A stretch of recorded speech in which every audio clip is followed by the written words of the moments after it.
नमस्कार बच्चों। कक्षा 11वीं की तीसरी किताब है अभिव्यक्ति और माध्यम। इसमें आप विषय क्रम देखें तो पाठ की जो सूची आपको नज़र आ रही है यहाँ पर कक्षा भी लिखी है, यानी पहला पाठ कक्षा 11 के लिए है, दूसरा पाठ कक्षा 11 के लिए है, तीसरा चौथा पांचवा पाठ ये आपके लिए नहीं है, ये कक्षा 12वीं में आप पढ़ेंगे। यानी पुस्तक एक ही रहेगी, ये वाली पुस्तक, तीसरी पुस्तक एक ही रहेगी 11वीं और 12वीं के लिए। इसमें जो पाठ है अब ये देखिए, छठा, सातवां, आठवां 12वीं के लिए, लेकिन 9वां और 10वां 11वीं कक्षा के लिए पाठ है। ठीक, तो ये 4 पाठ हो गए इस पेज पर, 1, 2, 9 और 10। फिर इस पेज पे आ जाते हैं, यहाँ पर आपके 14, 15, 16 3 पाठ ये हैं जो आपको आएंगे। ठीक, 4, 3, 7 पाठ आपको आने हैं इस किताब से। आज हम पहला पाठ शुरू कर रहे हैं, जनसंचार माध्यम। इस पाठ में हम पढ़ेंगे संचार, संचार के तत्व, संचार के प्रकार, जनसंचार की विशेषताएं, संचार के कार्य, जनसंचार के कार्य, भारत में जनसंचार माध्यमों का विकास और जनसंचार माध्यमों का प्रभाव। सबसे ऊपर, मीडिया जब तक जनता को साथ लेकर नहीं चलेगी तब तक जनता भी उसका साथ नहीं देगी। प्रभाष जोशी, वरिष्ठ पत्रकार। प्रभाष जोशी की द्वारा कही गई ये पंक्ति है। आप इससे इतना तो समझ ही गए हैं क्या बात हो रही है। मीडिया जब तक जनता को साथ लेकर नहीं चलेगी। देखिए, अगर मीडिया जनता की बात ना करे, उसके मुद्दों में जनता शामिल न हो, तो जनता भी मीडिया का साथ नहीं देगी।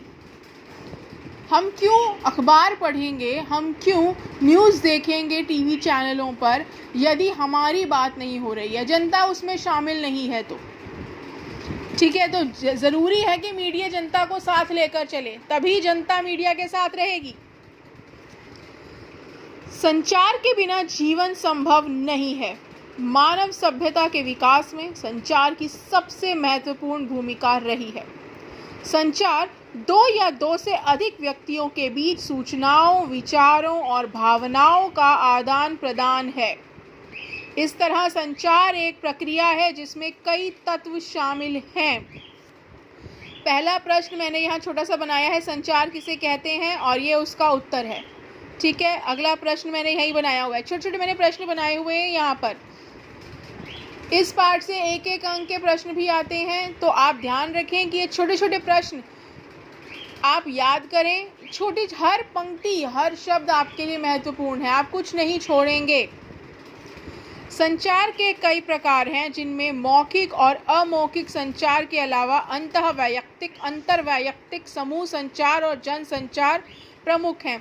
जब आएगा संचार के प्रकार बताएं तो आप ये नाम देंगे, केवल नाम देंगे 1 नंबर के प्रश्न में। ठीक है बेटा, नेक्स्ट। और इन सबको आगे आपके पास वो आएंगी परिभाषाएं, अभी मैं पढ़ाऊंगी, वो सारी चीज़ें आपको एक्सप्लेन की जाएंगी। जनसंचार कई मामलों में संचार के अन्य रूपों से अलग है। जनसंचार सूचना, शिक्षा और मनोरंजन के अलावा एजेंडा तय करने का काम भी करता है। भारत में जनसंचार के विभिन्न माध्यमों का प्रभाव बढ़ता जा रहा है। जनसंचार माध्यमों का लोगों पर सकारात्मक के साथ साथ नकारात्मक प्रभाव भी पड़ता है। इन नकारात्मक प्रभावों के प्रति लोगों का सचेत होना बहुत ज़रूरी है। जनसंचार क्या है आप यहाँ से देखेंगे। और यहाँ में हमने बात की है एजेंडा तय करना। अब एजेंडा तय करना क्या है, यानी जनता को एक खास रुख की तरफ मोड़ना। आप देखते हैं कि किसी खास पार्टी को अगर सपोर्ट करता है कोई न्यूज़ चैनल, तो आप देखेंगे कि उस पार्टी की तो तारीफ़ पर तारीफ़ हो रही है, लेकिन दूसरी पार्टियों की बुराइयां भी कम नहीं हो रही हैं। यानी आपको उस तरफ मोड़ दिया गया है, और ये काम किसने किया? मीडिया ने। आपको पता भी नहीं चला और आपका रुख एकदम मोड़ दिया गया दूसरी पार्टी की तरफ। इस तरीके से काम किया जाता है। एजेंडा तय यानी पहले से सोची समझी धारणा होती है, पहले से सोचा समझा होता है कि इस तरफ जनता का रुख करना है, जनता को मोड़ना है, और उस के तहत आपको खबर दिखाई जाती है। अब मैं यहाँ नाम ले रही हूँ, मान लीजिए मोदी जी कुछ कह रहे हैं और एक सभा में राहुल गांधी कुछ कह रहे हैं, ठीक है, मैंने नाम लिया है। अब एक अखबार वाला ऐसा है जो भाई मोदी जी की तरफ है, उनका एजेंडा है बीजेपी को आगे बढ़ाना, और एक अखबार है जिसका एजेंडा है कांग्रेस को आगे बढ़ाना। अब वो क्या करेंगे, जिसका एजेंडा है बीजेपी को आगे बढ़ाना, वे मोदी जी की सभा की पूरी कवरेज आपको देंगे और अंत में 2 या 3 पंक्तियों में कह देंगे राहुल गांधी ने अपनी सभा में ये कहा था, केवल इतना। लेकिन जिसका एजेंडा है आपको कांग्रेस की तरफ मोड़ना, वह अखबार क्या करेगा, राहुल गांधी की सभा को पूरी कवरेज देगा और मोदी जी के बारे में 4 पंक्तियों में नीचे लिख के कह देगा ये मोदी जी की सभा में हुआ। तो इस तरीके से उनका एजेंडा तय था, आपका रुख किस तरफ मोड़ना है, उसके तहत उन्होंने आपको मोड़ दिया कि उस दूसरे पार्टी को तवज्जो ही नहीं दी। ठीक है, ये इस तरह की चीज़ें होती हैं। बहुत ध्यान से बेटा आर्टिकल्स पढ़ो। आप इस किताब में ज़्यादा अंक वही बच्चा ले सकता है जो अखबार पढ़ता है, न्यूज़ देखता है। जब आप अखबार पढ़ेंगे, न्यूज़ देखेंगे, तो आप ज़्यादा रिपोर्टिंग को समझ पाएंगे। किस तरीके से खेला जाता है आप वो देखेंगे, किस तरीके से एजेंडा तय है आप वो देखेंगे।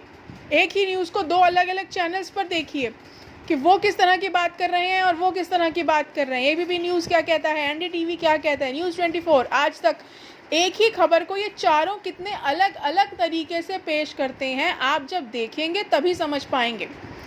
ठीक, संचार परिभाषा और महत्व यहाँ से हम कर रहे हैं। संचार जीवन की निशानी है। संचार माध्यमों की क्या आवश्यकता है अगर हम बात करें तो, संदेशों के आदान प्रदान में लगने वाले समय और दूरी को पाटने के लिए ही मनुष्य ने संचार के माध्यमों की खोज की। इसको समझ रहे हैं? जब आप किसी के पास कोई संदेश भेजना चाहते हैं, संचार करना चाहते हैं, ठीक है, आप किसी को कुछ बताना चाहते हैं, तो आप सामने, अगर आप और मैं सामने हैं तो हम बात कर रहे हैं। लेकिन अभी हम देख रहे हैं कि पढ़ाई नहीं हो पा रही है, नहीं हो पा रही ना, स्कूल में तो हम नहीं जा पा रहे हैं, तो मैं रिकॉर्डिंग कर रही हूँ, मैं इसे यूट्यूब पे अपलोड करने वाली हूँ। फिर आप भी नहीं, और भी बहुत से बच्चे जो 11वीं कक्षा में हैं वो इसे पढ़ पाएंगे, समझ पाएंगे इस पाठ को। तो मैंने एक माध्यम को चुना है आप तक पहुँचने के लिए, ताकि मैं एक वक्त में ज़्यादा से ज़्यादा बच्चों तक पहुँच सकूँ, उन्हें पढ़ा सकूँ, उनसे बात कर सकूँ। फीडबैक कैसे मिलेगा मुझे? फीडबैक तब मिलेगा जब आप मुझे कमेंट में बताएंगे कि भाई आपको समझ आया, नहीं आया। आप मुझसे क्वेश्चंस करेंगे, प्रश्न करेंगे। मैं जो यहाँ प्रश्न कर रही हूँ उनके उत्तर लिखेंगे, मुझे दिखाएंगे कि मैम मैंने ये उत्तर लिखा है, बताइए सही है कि गलत है, किस हद तक गलत है या कहाँ मैं चूक कर रहा हूँ। ठीक है, आज हम जिस संचार क्रांति की बात करते हैं, आखिर वह क्या है? संचार और जनसंचार के विभिन्न माध्यमों, टेलीफोन, इंटरनेट, फैक्स, समाचार पत्र, रेडियो, टेलीविज़न और सिनेमा आदि के जरिए मनुष्य संदेशों के आदान प्रदान में एक दूसरे के बीच की दूरी और समय को लगातार कम से कम करने की कोशिश कर रहा है। हम क्या कर रहे हैं? हम समय को भी तो कम कर रहे हैं। पहले समय में घोड़ों पर संदेशा लेकर के चले जाते थे, ठीक है, आपने पढ़ा है ये अपनी इतिहास की किताबों में। फिर डाक के ज़रिए पत्र भेजे जाते थे, उसमें कुछ दिनों का समय लगता था। अब मैं अभी बात कर रही हूँ और अभी आप पर के पास संदेश पहुँच रहा है। 10 मिनट में संदेश पहुँच जाएगा ना आपके पास, क्योंकि मुझे अपलोड करने में जो टाइम लगेगा बस वही लगेगा, उसके बाद आपके पास संदेश पहुँच जाएगा। फ़ोन पे बात करूँगी तो उसी समय आपके पास संदेश पहुँच जाएगा। तो तरक्की का क्या अर्थ है? यही अर्थ है कि हम समय को, संदेश पहुँचाने के समय को कम कर पाएँ। ठीक, यही कारण है कि आज संचार माध्यमों के विकास के साथ न सिर्फ भौगोलिक दूरियां कम हो रही हैं, बल्कि सांस्कृतिक और मानसिक रूप से भी हम एक दूसरे के करीब आ रहे हैं। आप देख रहे हैं सांस्कृतिक और मानसिक रूप से हम एक दूसरे के करीब कैसे पहुंच रहे हैं। हम एक दूसरे की संस्कृतियों को जान पा रहे हैं संचार के माध्यमों से। हम जान पा रहे हैं कि फ़लाँ शहर में, फ़लाँ देश में इस तरह के लोग रहते हैं, इस तरह के कपड़े पहनते हैं, ऐसा व्यंजन खाते हैं, और ऐसा नहीं है कि वो व्यंजन हमें अपने देश में नहीं मिल पा रहा। मिल पा रहा है। कई देशों का व्यंजन हम अपने देश में रह करके उसका स्वाद चख सकते हैं। तो यही तो है सांस्कृतिक रूप से एक दूसरे से जुड़ना। मानसिक रूप से हम एक दूसरे की भावनाओं को समझ पा रहे हैं, क्योंकि जनसंचार माध्यमों के द्वारा अब कितना कुछ, आप टिकटॉक की वीडियोस देख रहे हैं, आप यूट्यूब चैनल्स देख रहे हैं, अलग अलग देशों के लोगों के बनाए हुए चैनल्स पर आप बहुत सारी उनकी चीज़ें देखते हैं, उनके गाने सुनते हैं, उनका डांस परफॉर्मेंस देखते हैं, तो आप उनको समझ पा रहे हैं, उनकी कविताएं सुनते हैं, उनकी कहानियाँ पढ़ते हैं, तो मानसिक रूप से उनके समाज को आप समझना शुरू करते हैं, उनकी आर्थिक स्थिति को आप समझना शुरू करते हैं। दुनिया के किसी भी कोने में कोई घटना हो, जनसंचार माध्यमों के ज़रिए कुछ ही मिनटों में हमें खबर मिल जाती है, ठीक है। अगर वहाँ किसी टेलीविज़न समाचार चैनल का संवाददाता मौजूद हो तो हमें वहाँ की तस्वीरें भी तुरंत देखने को मिल जाती हैं। ये देखिए, वर्ल्ड ट्रेड सेंटर पर जब आतंकवादी हमला हुआ उस समय की जो तस्वीरें हैं कितनी क्लियर, हम कोई संवाददाता वहाँ मौजूद था, उसने फ़ोटोज़ खींची हैं और भेजी हैं, हम सब देख पा रहे थे हिंदुस्तान में बैठे हुए। याद कीजिए 11 सितंबर 2001 को अमेरिका में वर्ल्ड ट्रेड सेंटर पर आतंकवादी हमले को पूरी दुनिया ने अपनी आंखों के सामने घटते देखा। आप तब काफ़ी छोटे थे, आप में तो कुछ शायद पैदा ही नहीं हुए थे, आप में से कोई भी शायद पैदा नहीं हुआ था, बहुत पुरानी खबर है, ठीक है। लेकिन अभी की हाल ही की भी बहुत सी घटनाएं हैं। आसाम में बाढ़ आई है, ठीक, आपने उसे देखा, केदारनाथ किस तरीके से डूबना शुरू हुआ, आपने वो देखा, फिर उसकी मरम्मत होके वो ठीक हुआ, आपने वो भी देखा, संवाददाता वहाँ पहुँचे, उन्होंने तस्वीरें भेजी, आपने जो हाल फिलहाल की जो ये घटनाएं हैं ये सब आपने देखी हैं, टीवी पर देखी हैं, वरना हमें पता कब चलता, बहुत समय बाद पता चलता कि अरे ऐसा कभी हुआ था कुछ महीने पहले, क्योंकि यात्री आते जाते तो हमें सब खबर मिलती। लेकिन अभी क्योंकि जनसंचार के जो माध्यम हैं वो इतने पक्के हो चुके हैं कि हमें सीधा प्रसारण हम देख पाते हैं, यानी जिसे कहते हैं लाइव हम देख पाते हैं कि क्या घटित हो रहा है। सच पूछिए तो आज संचार और जनसंचार के माध्यम हमारी अनिवार्य आवश्यकता बन गए हैं, बेहद ज़रूरी हैं आज के समय में ये हमारे लिए। अब हम देखें कि संचार है क्या और डेप्थ में जाते हैं। संचार शब्द की उत्पत्ति चर धातु से हुई है, जिसका अर्थ है चलना या एक स्थान से दूसरे स्थान तक पहुंचना। आपने विज्ञान में ताप संचार के बारे में पढ़ा होगा कि कैसे गर्मी एक बिंदु से दूसरे बिंदु तक पहुंचती है, पढ़ा है बच्चों आपने सबने, है ना। इसी तरह टेलीफोन के तार या बेतार के जरिए मौखिक या लिखित संदेशों को एक जगह से दूसरी जगह भेजने को भी संचार ही कहा जाता है। लेकिन हम यहाँ जिस संचार की बात कर रहे हैं उससे हमारा तात्पर्य दो या दो से अधिक व्यक्तियों के बीच सूचनाओं, विचारों और भावनाओं का आदान प्रदान है। मशहूर संचार शास्त्री विल्बर श्रैम के अनुसार संचार अनुभवों की साझेदारी है। ये परिभाषा आप याद कर लीजिए, कर सकते हैं। मैंने यहाँ क्वेश्चन बनाया है, वो भी पढ़ लें। संचार शास्त्री विल्बर श्रैम ने संचार की क्या परिभाषा दी है, 1 मार्क में पूछ सकते हैं, ठीक है। याद रखिए, मैं जो टेस्ट लूँगी तो ये जो क्वेश्चंस मैंने छोटे छोटे बनाए हैं, मैं ये सारे क्वेश्चंस आपको दूंगी, सबके आपको आंसर्स मुझे देने होंगे, ठीक है बेटा। कुछ भी हम नहीं छोड़ने वाले, कुछ भी नहीं। दरअसल एक दूसरे से संचार करते हुए हम अपने अनुभवों को ही एक दूसरे से बांटते हैं। लेकिन संचार सिर्फ 2 व्यक्तियों तक सीमित परिघटना नहीं है। संचार के तहत सिर्फ 2 या उससे अधिक व्यक्तियों में ही नहीं, हज़ारों लाखों लोगों के बीच होने वाले जनसंचार तक को शामिल किया जाता है।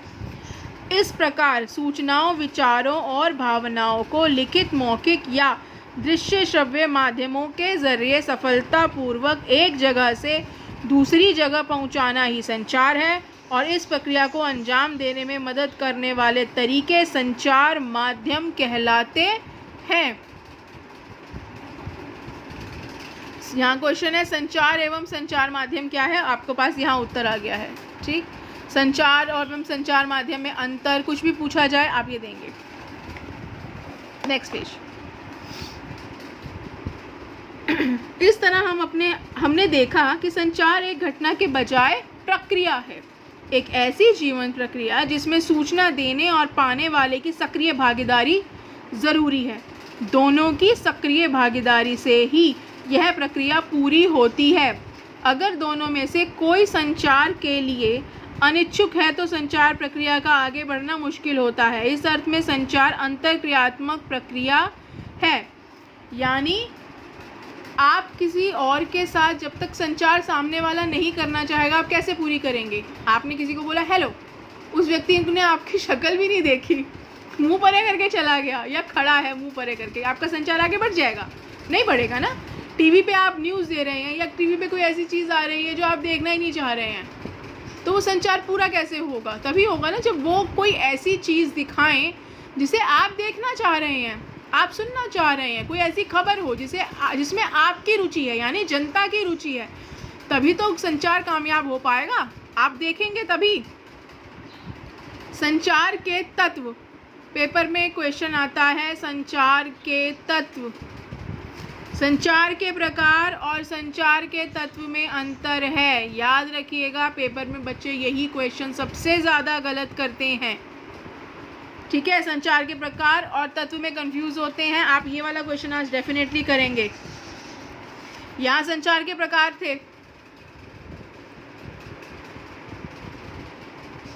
संचार के कई प्रकार हैं जिनमें मौखिक और अमौखिक संचार के अलावा अंतःवैयक्तिक, अंतर्वैयक्तिक, समूह संचार और जनसंचार प्रमुख हैं। ये आप अभी पढ़ेंगे, संचार के प्रकार। यहाँ जो हम पढ़ रहे हैं, ये हम पढ़ रहे हैं संचार के तत्व।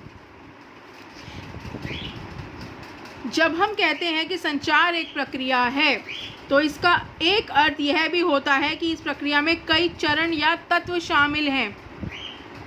संचार प्रक्रिया की शुरुआत स्रोत या संचारक से होती है। इसे आप इससे भी समझ सकते हैं, ये नेक्स्ट पेज पे दिया हुआ है। ये आप अपनी नोटबुक में बनाएंगे और फिर आप लिखेंगे हेडिंग संचार के तत्व, फिर आप ये बनाएंगे संचार प्रक्रिया। इसे बनाने के बाद आप ये लिखना स्टार्ट करेंगे, तभी आप अच्छे से समझ पाएंगे। शुरुआत किससे होती है? स्रोत या संचारक से। जब स्रोत या संचारक एक उद्देश्य के साथ अपने किसी विचार, संदेश या भावनाओं को किसी और तक पहुंचाना चाहता है तो संचार प्रक्रिया की शुरुआत होती है। जैसे आप स्वयं को स्रोत या संचारक मान लें। आपको इतिहास की एक किताब चाहिए, लेकिन इसके लिए आपको अपनी कक्षा के एक मित्र से आग्रह करना पड़ेगा। इस तरह जैसे ही आप किताब मांगने की सोचते हैं, संचार की प्रक्रिया शुरू होती है। संचार की प्रक्रिया तब शुरू नहीं होगी जब आप कहेंगे मुझे किताब दो।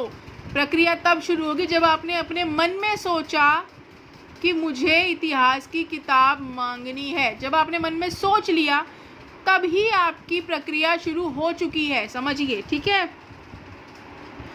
अब भाषा असल में एक तरह का कूट चिन्ह या कोड है। आप अपने संदेश को उस भाषा में कूटीकृत या एनकोडिंग करते हैं। यह संचार की प्रक्रिया का दूसरा चरण है। अब आप एनकोडिंग पेपर में आता है, कूटीकृत करना, या ज़्यादातर एनकोडिंग ही दे देते हैं। ठीक है, अब इनकोडिंग क्या है? कोड करना, कूट करना। आप कोड्स देखते हैं, एक अलग खास लैंग्वेज आप यूज़ करते हैं। जिस भाषा में आप बात कर रहे हैं उसमें भी तो कोड्स हैं। हिंदी, अंग्रेज़ी, पंजाबी, संस्कृत, सबकी अपनी एक शैली है, अपनी लिपि है, अलग अलग भाषाएं हैं ना सभी। तो आप क्या करते हैं, अपने जो सोचा, आपने सोचा हिस्ट्री की किताब चाहिए, इतिहास की पुस्तक चाहिए, अब आप उसे इनकोड करेंगे उस भाषा में जो सामने वाला समझता है। कौन समझता है? प्राप्तकर्ता, जिसको आप संदेश देना चाहते हैं वो समझता है। आप उस भाषा में इनकोड करेंगे। हिंदी में समझता है तो आप अपने हिंदी में वाक्य बनाएंगे कि सुरेश मुझे इतिहास की पुस्तक दे दो। आपने इनकोड कर दिया इसे अपनी भाषा में, जो भाषा प्राप्तकर्ता भी समझता है, यानी दोनों के लिए वो भाषा समझ में आनी ज़रूरी है। आप ये नहीं कर सकते कि आप अपने गांव की कोई भाषा है, आपकी कोई ख़ास भाषा आपको आती है, आपने जर्मन सीखी है, आप जर्मन में बोल रहे हैं, आप सामने जिसको आप संदेश दे रहे हैं वो तो जर्मन नहीं जानता, हिंदी जानता है, अंग्रेज़ी जानता है, संस्कृत जानता है। ये 3 भाषाएं आप क्लास में पढ़ रहे हैं, तो आप इन्हीं 3 में से किसी एक भाषा में उससे बात करेंगे, क्योंकि आप जानते हैं कि यही भाषा उस व्यक्ति को आती है। अब संदेश, इसके बाद तीसरा चरण क्या है? संदेश का है। अब आपको अपना जो संदेश है उस तक पहुंचाना है। अब उसके लिए आप किसी भी माध्यम का प्रयोग कर सकते हैं। अब आपने तो इतिहास की पुस्तक मांगनी है, तो आप क्या करेंगे? या तो आप एक चिट पे लिख देंगे, सुरेश इतिहास की किताब दे दो, और चिट आपने पास कर दी और अपने फ्रेंड को दे दी। उस तक चिट पहुंची, उसने पढ़ी, आपके पास किताब भेज दी। प्राप्तकर्ता तक संदेश ऐसे पहुंचा सकते हैं। या प्राप्तकर्ता को आप आवाज़ दे सकते हैं, सुरेश मुझे इतिहास की पुस्तक दे दो, ये तरीका हो सकता है।